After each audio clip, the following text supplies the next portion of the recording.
Tonight, a local horse trainer defends the actions of a young jockey who punched a horse at a Port Lincoln race meet, and a major milestone in the demolition of the Port Augusta power station.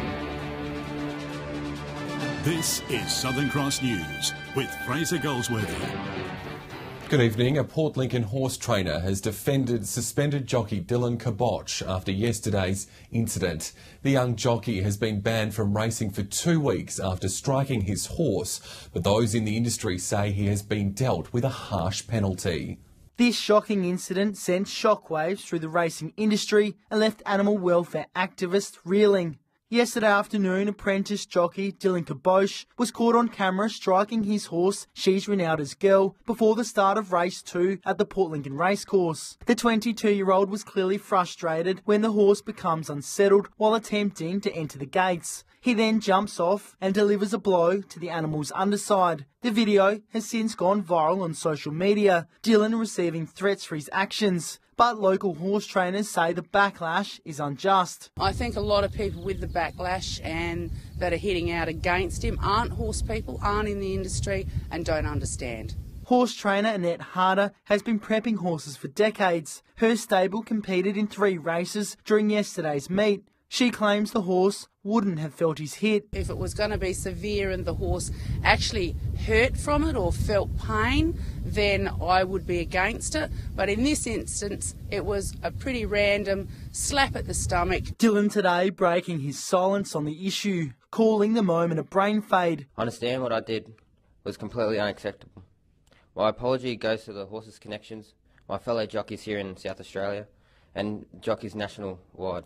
But horse activists are clear with the punishment Dylan should receive. We would recommend that the racing industry take a firm position on this issue and they ban this jockey for life. The RSPCA has also come out swinging at the young jockey's actions. 2 weeks really is a bit of a token penalty. I mean, if the stewards really wanted to send a message that in their industry this is not an acceptable way to treat animals, they would have passed down something much stiffer. Annette says the online hatred is uncalled for and that people from her industry dedicate their lives to looking after horses. We give our horses the best feed, the best treatment, the best stables, the best education we possibly can. There's so much love and work that goes into racehorses. Jason Kemp, Southern Cross News. Port Augusta's iconic skyline has changed yet again as the former coal-fired power station's northern boilers were brought to the ground today. Despite fears weather conditions could wreak havoc, Flinders Power says the demolition of the massive steel landmarks was a success. Keen onlookers counted down the seconds. At a time where many would be at school or work, cars lined Shack Road in Port Augusta's west to watch one of the largest demolitions the Southern Hemisphere has ever seen. As part of the former Alinta power station's decommissioning, the northern boilers were set to be demolished. And at 9 a.m. on the dot, history was made. The flash went and it looked like slow motion. And it was a long time before the explosion got here. Well, it seemed a long time. It was just an awesome feeling.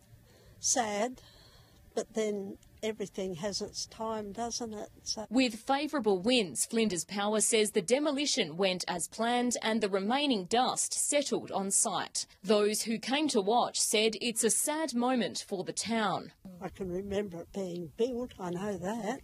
Flinders Power says it wants to acknowledge the efforts of those who worked at Port Augusta's piece of history. On a day when the final demolition at Northern is taking place. The transition is occurring. It's real. The grounded steel structures will be pulled apart before they're shipped to be recycled in Vietnam. Flinders Power expects to complete demolition of the power station stack in April next. Amelia Simpson, Southern Cross News. Police are calling for the public to come forward with more information after a crash at Miranda last night. They allege a car lost control overtaking a road train 30 kilometres south of Port Augusta. Amelia Simpson has more. At around 7:15 last night, police and emergency services responded to reports of a car colliding with a truck here on the Port Augusta highway.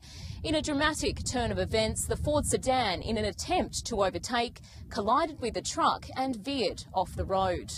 The sedan then caught fire, which started another large fire in surrounding vegetation. The driver made a lucky escape, leaving the scene on foot. He was later found at the Port Augusta Hospital being treated for minor injuries after being dropped off by a member of the public. The Augusta Highway was closed for several hours while emergency services cleared the scene and CFS crews extinguished the blaze. The man, a 35-year-old from Elizabeth East, was charged with driving in a dangerous manner. He was refused bail and fronted the Port Augusta Magistrates Court today. The truck driver was uninjured in the incident. The Port Augusta police are urging the member of the public who took the man to hospital to come forward. They're also hoping to speak with motorists with a dash cam who may have captured the man in the silver Ford sedan driving north before the smash. Whyala's house prices are slowly recovering from an economic downturn, but local real estate agents are warning that it's still very much a slow market. It comes as the city recorded a sudden jump in its median house price. The price of a house in Whyala has been in free fall for a number of years, as the steelworks' troubles caused a bust. This tide is turning, with local agents reporting an increase in activity in the last quarter. There was 53 house sales, excluding land, so just house sales, for the quarter, as opposed to 26 for the June quarter. Recent figures from the Real Estate Institute show some signs of recovery too. Median prices are up 32% over the last 3 months, with an 8% rise over the last year. But buyers are being warned those figures can be deceiving. You've only got to have a few sales at the higher end of the market, of which there was in the September quarter, and that'll skew those numbers considerably. He says recent announcements surrounding GFG Alliance's plans for its Whyala operations have people interested in the market again. Yeah, there's been a lot more inquiry. Open inspections have got a lot busier. Investors starting to call again. Prices, however, remain at the low end of the scale, with homeowners warned not to expect a boom market. Experts say it's still a buyer's market and will remain so for the foreseeable future. John Hunt, Southern Cross News. Stay with us. After the break, police issue a warning over suspicious drones spying on private properties. Details next. Port Lincoln police are urging residents to report invasions of drones should they encounter one trespassing on their property.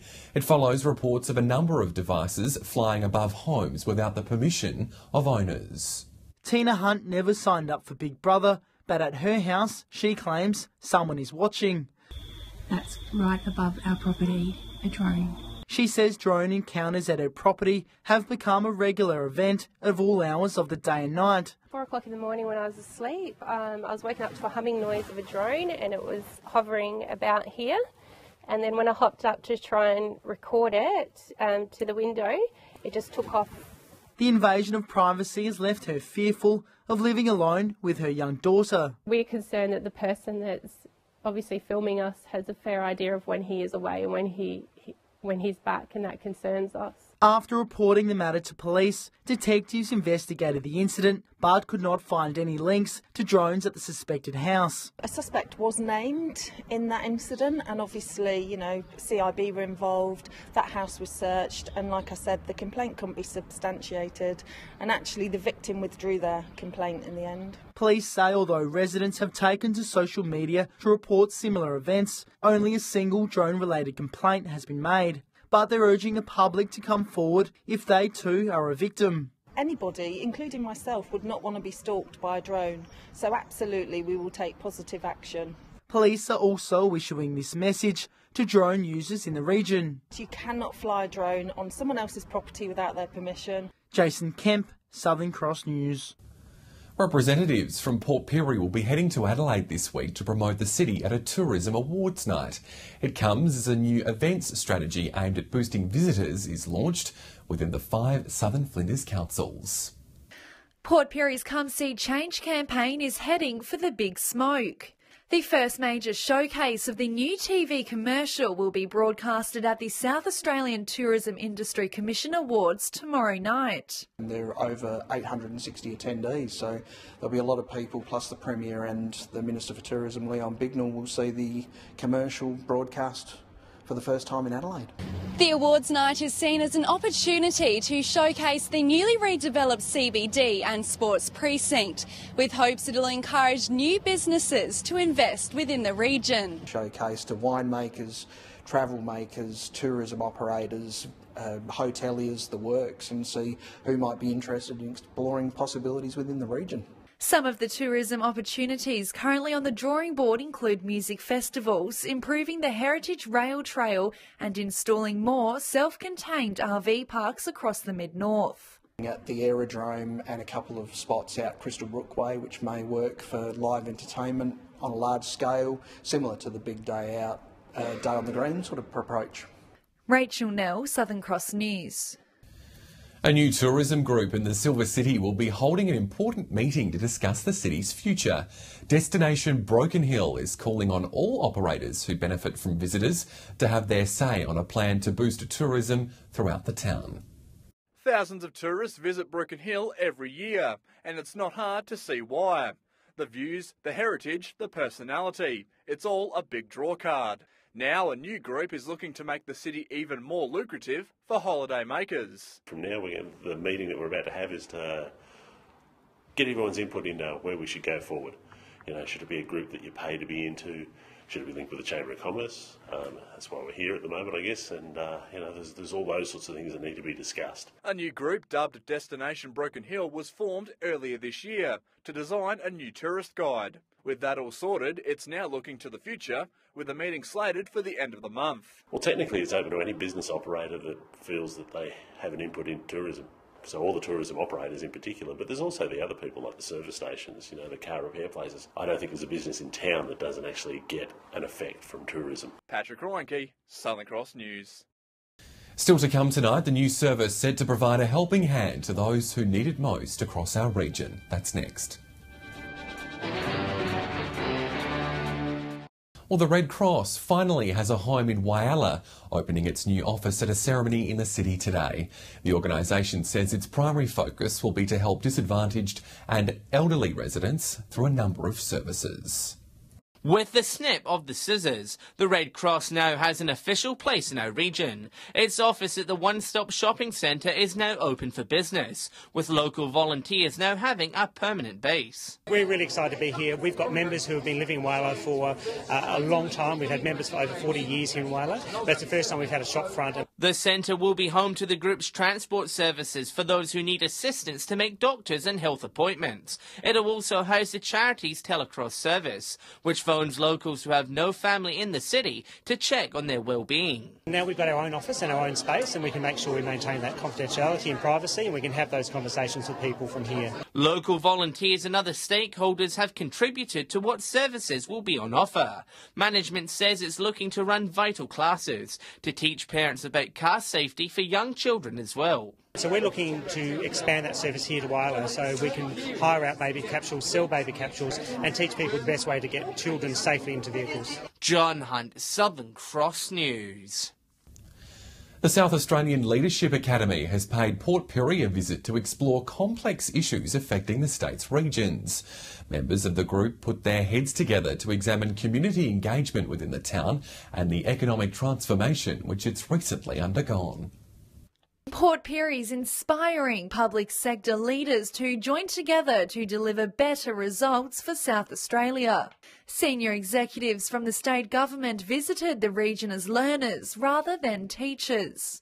Participants come to look and see what lessons they can learn in terms of how it's been done here, in the way they can start using similar models and engaging with communities across the state. The town's recent revolution is encouraging state executives to focus on the well-being of regional communities. Changing the focus from Port Pirie and looking at our real reputational transformation with the Port Pirie Come See Change initiative. We've seen the most extraordinary amount of work happening by community people, people who are passionate about their community, who really want to see change, saying, hey, we can do better. Executives gained an understanding of what the Come See Change initiative has introduced for Port Pirie. It's now hoped they'll apply that knowledge to challenges other areas of the state are facing. And eventually we'd like to we'll see a very big shift in the way Port Pirie is perceived nationally and globally.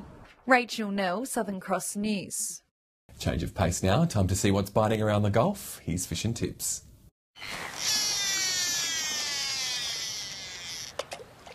Welcome another week around the Gulf Fishing Tips from Port Pirie. They call this blow vember. I don't know so much. The wind has been pretty hard on us all, but I tell you what, there's a good thing in sight because there's yellowfin whiting coming around. We don't need to be in the deeper water for those.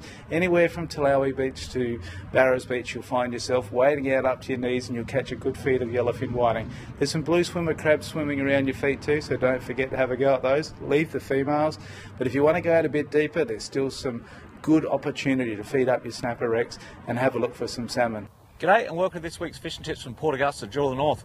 Well, lucky the snapper band's in, because if you're using that boiler for one of your snapper drop marks, you're up the creek now. But yeah, there's lots of crabs around number 9 Letty Spit, plenty of crabs in about 9 metres of water there. Wait for a little bit before they come on the bite. It's a nice big King George whiting, but a lot of puffer fish hammering the baits. Some nice flathead in the weed out in front along the shacks, and also some big garfish up in the mangroves there. G'day and welcome to Fishing Tips in Port Lincoln. Squid have been pretty good in the bay, up along the North Shore, around into the proper. They have been around in good numbers lately. Whiting have been a little bit scarce, but towards sunset there have been a few little pockets of fish feeding in the bay. There's been a few bronze whalers around in the bay at the moment, and also down along the south coast between Sleaford to Wanna, there's been some bronze whalers moving along the coast down there too. Moving down to Coffin Bay, there's been some whiting out around the farm beach grounds, but a little bit patchy, so you will have to move around to find them. But there has been some nice silver trevally in that area. Over the far west, the mulloway have been a little bit quiet lately, but there have been some nice school sharks and some gummy sharks caught out that way. That's all for this week. We'll see you again with more fishing tips next week. Stay with us. After the break, we'll have all the local weather details.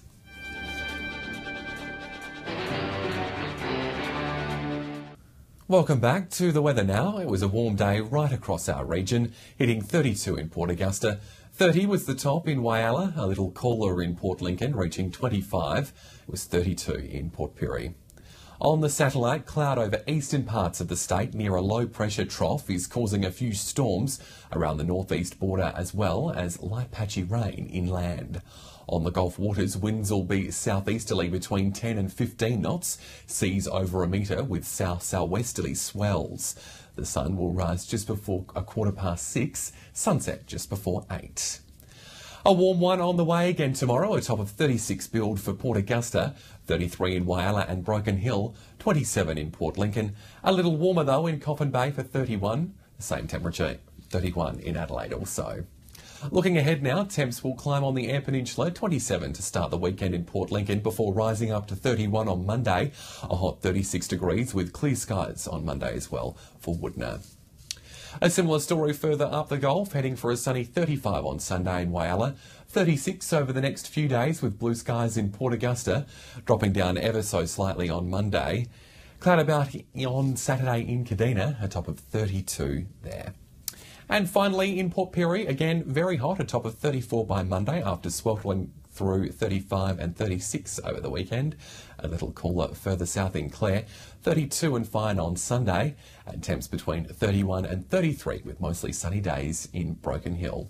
Summer is certainly on the way. And that's all from the newsroom for now. Thanks for your company. We'll have updates later. Until then, enjoy your evening. Good night.